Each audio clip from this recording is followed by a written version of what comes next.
Keputusan pemerintah Kota Banda Aceh menghentikan proses belajar mengajar secara tatap muka ditanggapi beragam oleh para wali murid. Meski mengaku setuju, sejumlah wali murid berharap pemerintah turun memberikan solusi terkait kendala yang dihadapi dalam sistem belajar daring.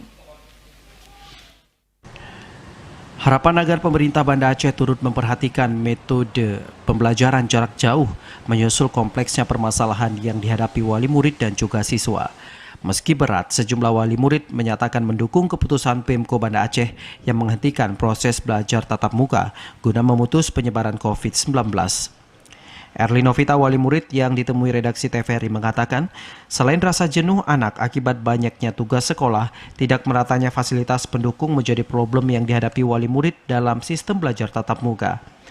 Tidak hanya itu, para wali murid juga harus dihadapkan pada tantangan dampak negatif pengguna internet bagi anak-anak.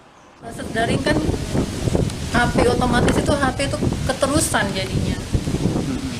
Kadang-kadang guru juga ngasih tugas waktunya belum tentu kapan jam berapa dikumpul gitu tiap harinya kan. Jadi HP kita nggak bisa ngontrol, akhirnya keterusan ya main game ya apa.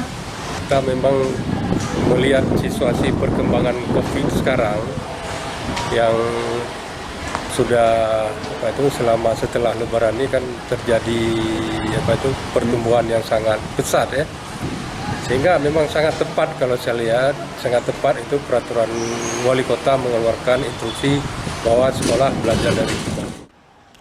Penghentian belajar tatap muka yang mulai diberlakukan pada tanggal 27 Mei diharap menjadi pembelajaran bagi warga Banda Aceh untuk tetap mematuhi protokol kesehatan. Hal ini menyusul berbagai dampak yang timbul akibat penerapannya. Penghentian belajar tatap muka diputuskan setelah Banda Aceh masuk zona merah penyebaran COVID-19.